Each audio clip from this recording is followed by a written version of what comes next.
All-time high on this card, $495. Double Masters foil showcase, Force of Will. Saw some sell on eBay for like as high as $500, a little bit more. Since the release, there was a dip. When the card was in pre-sale, it was selling for like $500. Then naturally, like any set, it dips and then you see it climb here. This is everybody chasing that product. This is all of the hive mind is like going crazy right here. Everybody, like, this is what we're opening. There's nothing to focus on until Zendikar Rising. And oh, how the mightiest of showcase variants have fallen, and the trend continues. We're talking about wallet fatigue, FOMO, Double Masters variants. We're going to briefly talk about Zendikar Rising variants are starting to bottom out now. There's a lot to go over in this episode of Market the Gathering. The video starts right now.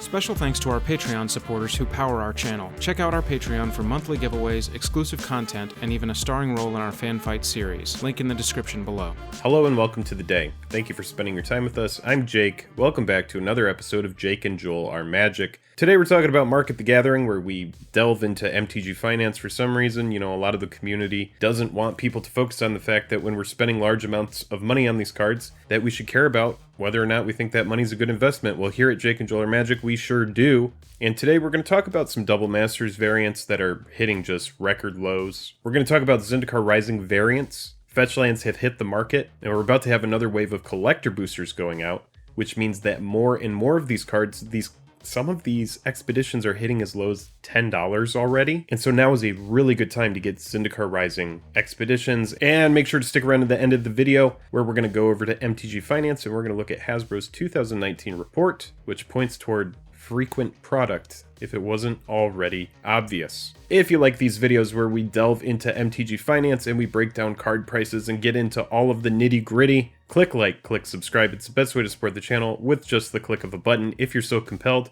go to Patreon. It's over in the details. Any level gets you into the Discord. It might be a good fit for you. This is Market the Gathering, October 8th, 2020. Let's get into it. All right, so the first thing we're talking about today are Double Masters variants. When Double Masters came out, all of these spicy extended art cards, they were all at their highest, and like so many sets and so many recent variants, what happens is after the set has come out, it's out of sight, out of mind. All of the hype is there. The hype train is real. Everybody's so itching to open packs. They're waiting for box opening videos on YouTube. They're waiting to flip the cards, add stuff to their collection, sell what they don't want. And then what happens is what always happens, and we see this natural decline. Now, I could get into a whole bunch of Double Masters variants, but I don't want to spend so much time on this. It's just something that if you're not aware of it, I want you to be aware of it, because now is the time to get these cards. Zendikar Rising, people are spending money on Zendikar Rising collector boosters right now. They're already gearing up to start spending money on Commander Legends collector boosters and Commander Legends booster boxes. Right now, there's a very controversial secret layer that's currently out that people are inevitably spending money on as well. So there are a lot of products, and what we're going to find out by the end of the video is that a ton of product is being pumped out at essentially a record pace at this point. So many products, so fast, it's just a whirlwind. And at this point, players are kind of starting to, pick and choose where they spend their money, because not everybody is a whale and not everybody can spend their money on every single product that WotC pumps out. And they shouldn't be. At this point, if you can't tell by the name of the video, if everything is special, nothing is special. And Force of Will here is no exception. This is the new Scott M. Fisher Force of Will. Beautiful, beautiful card. The showcase version debuted in pre-sales at $500. Set comes out. Exactly what happens is what we expect. The card drops after the set comes out. And then we have a lot of hype here in August. This is around August 18th. The card really starts to rebound, getting back up to, around that pre-sale price. But then what happens is, and I don't know if you watched a lot of these videos, but it really did feel like so many foil forces popped up in these Double Masters products. It was just like, I wasn't lucky enough to open a showcase foil force. I did open a foil force, which was cool, but not the showcase version. I think what we see here now with this decline and we're looking at one of the most popular EDH cards, CEDH cards, legacy cards. As far as best in slot and pimp factor go, this is pretty much the holy grail. And there's some people that are going to disagree on that, and that's fine. People are allowed to have opinions, but it's just in my opinion that this is essentially the best in slot foil Force of Will that you can get. Aside, some people are going to want the Japanese version and stuff like that, but that's not what we're talking about. But what we can see is that, the foil price of this card has really bottomed out. And I want to look at it on eBay as well so you can see what the absolute lowest price on eBay is that you could get this card for, and we're going to make sure it's a reputable seller. All right, so here we have foil showcase Force of Will. Let's make sure we go buy it now, and we will go price plus shipping lowest first, like we always do.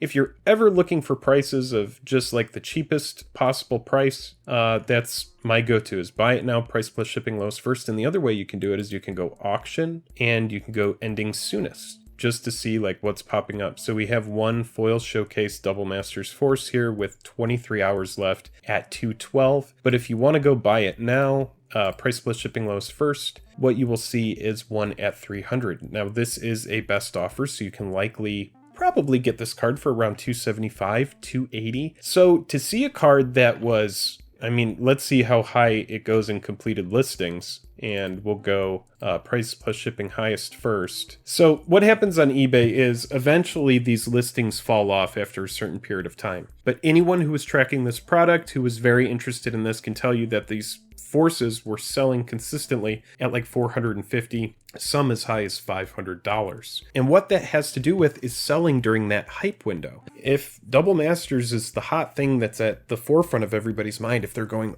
oh my God, this is the product, this is what I need to be opening, this is what I want, then that's the time to sell. Because you can see right now, foil showcase Scott M. Fisher Force of Will, it's old news, man. So the reason to say all of this, and I'm not going to talk about the rest of the cards in the set, but if you're sitting waiting for the lowest price on Double Masters, I would say now is the time. A lot of these cards have bottomed out. You can get a lot of cards that were holding premiums for a very, very, very low price right now. So if you're looking to poach singles, now's the time to do it. Hype, and then everybody starts thinking about Zendikar Rising, and then we're there, which segues nicely into the fact that it's happening now with Zendikar Rising variants. Here we're looking at Scalding Tarn, a card that in pre-sale was selling for around $150. Then, you start to have competitive pricing, brings it down a little bit in price. And then as we get closer, you start to see a lot of adjustments. And then after the release, you have the card pretty much stabilize. But again, we're about to hit that second wave of Zendikar Rising collector products coming out. A lot more of these are going to be open. Remember, 2 non-foil expeditions pop up in every Zendikar Rising collector booster box. So in addition to the 2 or 3 foil expeditions that are going to be getting pulled and opened that are essentially seeded into these boxes, you are going to be getting 2 guaranteed expeditions just right out the gate. My box had 4 expeditions in it total. So if you're thinking a very medium box is going to have anywhere from 3 to 4, and then a good box could have as many as 5 expeditions. There's a lot of these that are going into the market, and there's going to be a lot more going into the market in the next couple months. A lot of people know this, so if you're strategic and you send out some offers, you might be able to secure copies of these for a very, very good price. And I'm using Scalding Tarn as a representation of all of these cards as a whole. Scalding Tarn, Cavern of Souls, Misty Rainforest, these are kind of the cards that hold the highest premium when a set like this comes out, as far as the land roster goes in the expedition slot. So just expect really good prices to start popping up on eBay and in your social media platforms and on other sites that sell cards. Here we have Razor Verge Thicket, which is one of the lower end, possibly the lowest end expedition that you could possibly pull. And again, debuts at a price as high as 50. Of course, that doesn't hold, so very shortly after goes down to 25, and then a bump down again and knock down another notch until even when the set comes out. And then since it comes out, the card just starts to completely bottom out. Now, I want you to see the difference between Razor Verge Thicket and Scalding Tarn that we were just talking about, the high end and the low end. You can really strike out. If you open a couple speed lands like Razor Verge Thicket and Dark Slick Shores and you don't hit a fetch land, you can have very bad Zendikar Rising collector booster boxes. Here we're on eBay and I have expeditions sorted. Buy it now, price plus shipping. So this is just typing in MTG Expedition. We have to get past these Expedition Raptors, and very quickly we find a Spire Garden for $11, Darkslick Shores, Bountiful Promenade, Copperline Foil for $16.99. So if you're hitting a foil Misty Rainforest, you're going to be getting a $130 card. Now in that very same slot, you have just as equal a chance of pulling Copperline Gorge Foil, which is worth $16.99. So a $130 card versus a $17 card. You keep going and we can just see that a lot of these cards are bottoming out. Let's just see what the lowest possible foil Scalding Tarn price is. Buy it now, price plus shipping, lowest first. This is non-foil, and 109. So 109 for the foil, and then you can get the non-foil for $65.50. And then we also know, and if you don't know, I'm happy to tell you that enemy fetch lands, Scalding Tarn, Misty Rainforest, Verdant Catacombs, Marsh Flats, and Arid Mesa,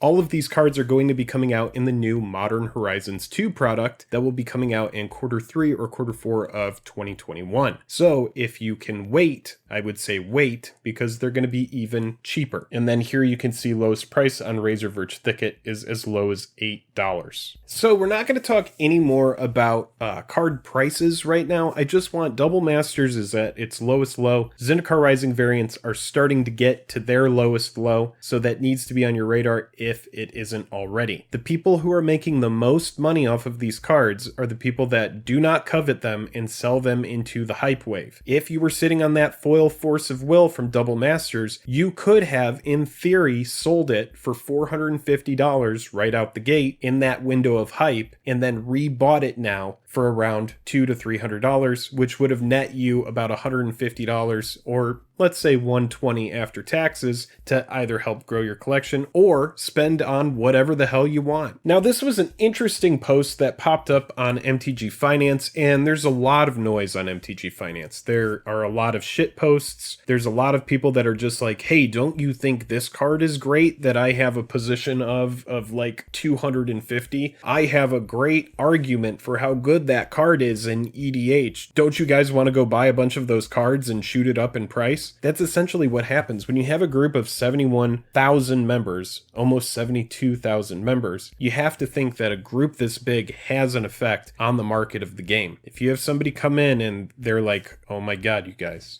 I just spent 3 hours writing the longest post about how good this random, obscure EDH card is with very few printings, and I think it might just be the biggest and best card that nobody is thinking about. You're going to have people in this subreddit that will inevitably go buy one. If they don't buy 10, they'll at least buy one. And so I'm very careful about what I bring to you from MTG Finance, but this article, this conversation was really interesting, and there's a lot of people that have different things to say, and we're going to highlight some of the comments. Essentially, this has and is speaking to all of the increase in premium products that we're seeing. You know, variants during Battle for Zendikar and Kaladesh and even Amonkhet, those cards were coveted. A lot of people thought, oh my gosh, you know, I'm holding like a golden ticket. But that was just Hasbro and Wizards of the Coast. That was just them, you know, dipping their toe in and saying, you know, what can we really do here? What will people accept? And now we're just like full blown, any kind of variant possible. What can we do with it? And now we even have big crossovers with a controversial product like Secret Lair, Walking Dead. Yeah, let's just talk about this. Hasbro Gold double WotC revenue. Will this destroy Magic? So very alarming title.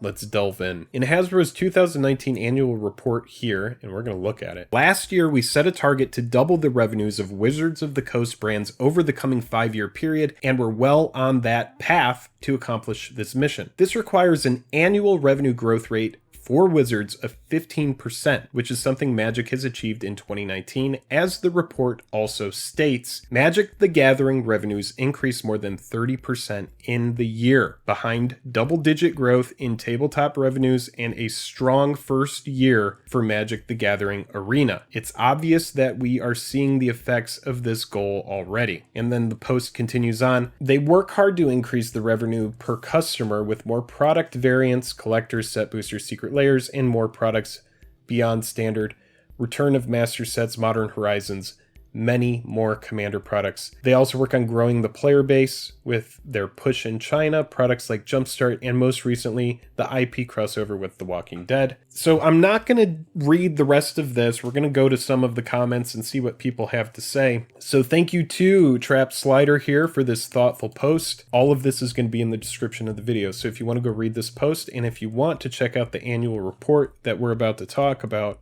that's also going to be in there as well. So let's go ahead and just sort by best. Yeah, and here it is. Kirkland's signature: when everything is special, nothing is. I think this comment hits the nail on the head with the amount of products, especially premium products currently released and set to be released. Nothing feels worth collecting or buying anymore. We cracked a box of Zendikar Rising to do sealed with a few friends, and it isn't as exciting knowing that the really sought after cards aren't in the booster packs. I think it's really a bad thing that booster boxes are no longer the primary way to get the chase cards.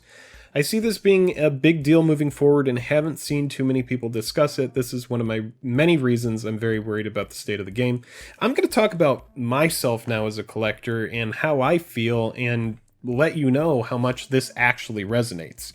For those who don't know that are followers of the channel, I've been playing this game since 2009. That's when my friends got me into it. I really started collecting in around 2011, 2012, and it was Arid Mesa that I pulled in a Battle for Zendikar pre-release that really got me into like chasing the variants, like that feeling of just like, oh my gosh, you know, I pulled a Expedition Scalding Tarn out of a Battle for Zendikar pack. It was behind a Zada Hedron grinder. I'll never ever forget it. It was such a silly moment because those Battle for Zendikar packs were absolutely garbage as far as value goes, and you should know that Ulamog the Ceaseless Hunger is the only card out of that set that really holds a nice premium other than all of the expeditions that came out of it. So while I do agree, you know, that it sucks that the masterpieces and the expedition lands don't show up in the regular booster packs, what that did, Battle for Zendikar, Kaladesh, Amonkhet, it just destroyed any reason to invest in those sets. All of those cards have very low prices, save a precious few. It is hard for me to see myself buying anything outside of like a collector booster box to open on the channel or a regular booster box to open on the channel. I'm just not buying cards like I was in Battle for Zendikar, and I really stopped speccing cards after War of the Spark. There's going to be a video where we talk about that. I still spec some cards if it's a card that I think is going to do something in a deck, or if it's something that, you know, is precious to me, then I'll get like some extra copies if it's something I think will be good in EDH. But I don't cast a wide net of specs anymore, especially on standard cards, because as a collector, I agree with this, with Kirkland's signature here. If everything is special, nothing is. So while I think it's cool that I pulled an Expedition Misty Rainforest in the Zendikar Rising collector booster box that I opened, I'm not chasing all of those variants, and I'm not trying to complete that set, because I just think in the long term, we're going to have so many more variants enter the market that it doesn't make a lot of sense for me to just endlessly try to complete these collections, complete these sets,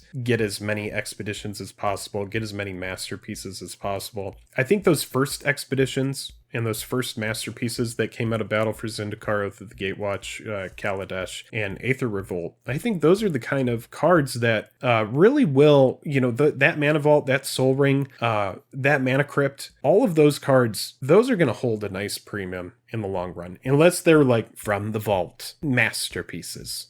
We're bringing back all of the masterpieces, which I think would just infuriate players. But, you know, it's hard to tell. From my perspective, I will let you know that I am buying a lot less newer product and looking a lot more at old, eternally playable cards that are likely not to be reprinted. I know that we hate talking about the reserve list, but, you know, there's a reason why those cards continue to tick up. There's a reason why I didn't start this video talking about the reserve list cards continue to rise, because it's just obvious at this point. It's just clear that those cards are going to continue to go up. Popular cards like Survival of the Fittest, popular cards like Gilded Drake, Gaia's Cradle, those are the kind of cards that are going to continue to go up in price. So my binders are starting to fill up with weird cards like Earthcraft. I'm starting to have less emphasis on wanting to buy something foil, borderless, extended. Do you want to see, you know what? I'm just going to do this. This was something I didn't expect to put in the video, but do you want to just see like a silly mistake? I'm just going to show you a couple cards that I bought for $100.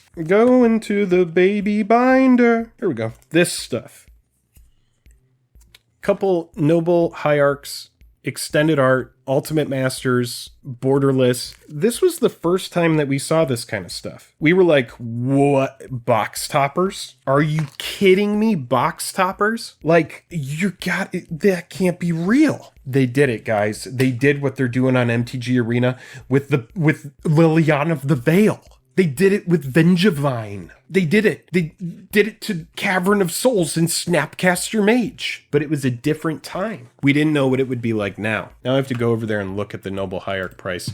Now that Noble Hierarch has been reprinted a million times and it can be reprinted for any reason at any point. Yeah, here it is, $62. So I bought one of those at like 100 and another one at 80. And you could just see this, it's just not desirable anymore. Noble Hierarch doesn't need to be functionally reprinted into a set that's coming out in standard. It can come out and it can go onto the list. It can be printed in a master's product. It can be printed as an expedition or as a showcase card that isn't even in the standard set. It can just come out if there is any reason to believe that it will help sell the product. And yeah, sure, it's a great, amazing mana dork. I feel like I was ranting, but it wasn't meant to be a rant. All right, we're back over here. And I encourage you to come over here and read some of these comments because there's a lot of people that have really nice insight. This person says, I think the problem is eventually that people will stop buying it. Yep, and they'll worry about that when it happens. Talking about Hasbro. They'll either revamp or dump it. Maybe they'll restart Jihad or that vampire game. Oh God.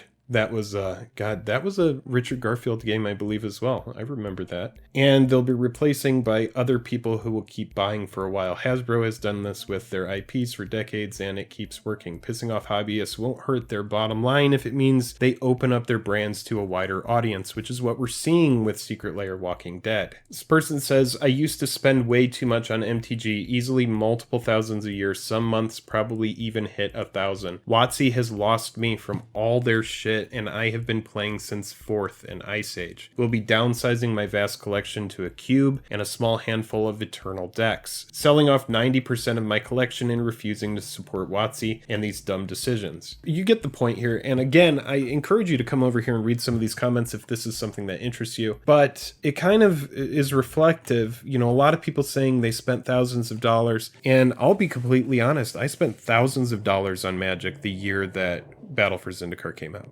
Me chasing those expedition lands. I opened so many of those packs. I remember one night just like cracking packs at the LGS, not hitting an expedition, and then finally hitting a Gideon and just being done. After pulling through all of those terrible, terrible rares that are in Battle for Zendikar. And I told myself, Jake, never again. And since then, it has been never again. I don't endlessly spend money on booster packs. I will buy a sealed product. I will buy a sealed box and I will open that. I will go to the LGS and I will buy a stray booster pack every now and again. If I go through the store, I'm just like, you know, I'm buying like sleeves or stuff, whatever, something for a deck. I'll pick up a pack as I'm leaving, but it's never that degenerate amount. And I remember because I'm a member at my store and they give you 1% back at the end of the year on all of your purchases. And I remember getting $30 back, at $30 to put into store credit. And that was like my moment where I was like, whoa, 1% of my money spent at this store on Magic this last year. Like that was, you know, for somebody who just, you know, has like a regular run of the mill job, spending $3,000 on Magic it's shenanigans. So yeah, with Secret Lair, with all of these new products coming out, it's very difficult for me to just endlessly throw money at booster packs. Here's the 2019 Hasbro annual report that was linked as well. And this is for their shareholders. Dear fellow shareholder, Hasbro's North Star, create and operate a leading play and entertainment company that drives value for our stakeholders, like a company does. We're not pointing out anything that isn't capitalism. Let's just get to Magic the Gathering, but we'll start here really quick. 2019 marked a significant advancement in Hasbro's journey toward achieving our North Star. Entering 2019, we committed to returning Hasbro to profitable growth. We achieved our planned Hasbro 2019 revenues of $4.72 billion, increased 3%, and absent an unfavorable 78.5 million impact of foreign exchange, were up 5%.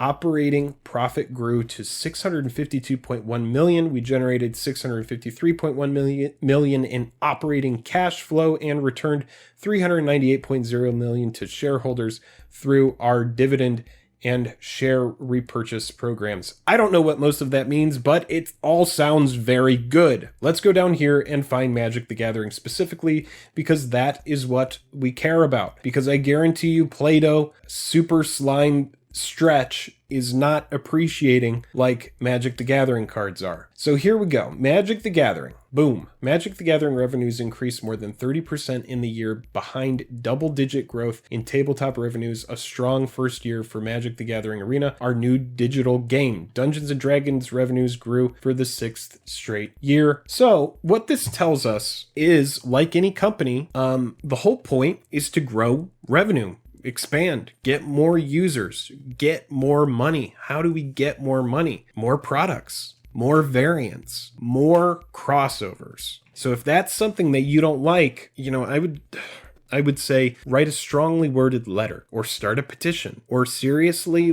you gotta vote with your wallet. If you actually care and do not care about the money, you're like, I am just gonna vote with my wallet. Don't buy the Secret Lair product. Don't buy the Magic the Gathering products that you find to be problematic. That's the best place to start, is vote with the wallet. But just know that a lot of games are doing this thing where they value the whales. Like, the whales are where these companies are making their money. So if you are a whale, or if you're a whale who's trying to become a small fish, just know that we can expect a lot more of these crossovers, in my opinion. As a collector, I'm like, when Secret Lair first came out, I was like, you know what? I'm going to buy one of each of them. And then another one came out. And I was like, well, I'll get it. I will get that. And then another one came out. And I was like, well, I will begrudgingly buy it. And hopefully it ends. And then it was like Secret Lair Stargazing came out. And I was like, I don't think I'm going to buy all of these. And then Summer Super Drop came out. And I was like, well, I'm not buying that. And then another one came out and I was like, well, that slime one is kind of cool. I like the art on that. I'll buy it. And I think that's what we're learning, is like, buy what you want, buy what is going to go in a deck. But also Hasbro is like, they've got to be laughing all the way to the bank, because most LGSs don't even have paper tournaments going. So like EDH on Spell Table is, 100% contributing to paper price, I would imagine, because people are still tuning decks during this unprecedented time and this new normal. But you just have to think, like, a company, what are they going to do? Like, I can't even go to the LGS to play with these paper cards. So I don't know. It's just something to think about. So an interesting episode of Market the Gathering today, and I know it's a little bit different. We didn't talk a lot about individual card prices. We did talk a little bit about Double Masters and Zendikar Rising. We talked a lot about variants, and just so you know, we're going to continue talking about variants. And if you do like these videos, make sure that you're subscribed, because I have a video coming out where I talk about a bunch of bad specs for More of the Spark, just kind of like owning the fact that I bought tons and tons of bad rares in preparation of a set that I knew was going to have a lot of planeswalkers, so I thought that would have an effect on Eternal formats. Again, this is before we know about all of these new variants that came out. It's just a new age of Magic the Gathering. I want to know what you think about it. Leave it in the comments. If there's anything in the future that you want me to include in these videos that I do not include, I want to hear about that as well in the comments. Let me know how I can refine this series and make it more interesting. I want to bring you the best and most truthful, non-biased information. And I know that it's very hard not to have a bias with anything, especially with something that we care about. But I'm always going to be transparent, and I'll let you know, what I'm doing with my collection. Make sure to click like, click subscribe. Thank you for spending your time with us. I'm Jake with Jake and Joel Are Magic. Until next time, I'm tapped out.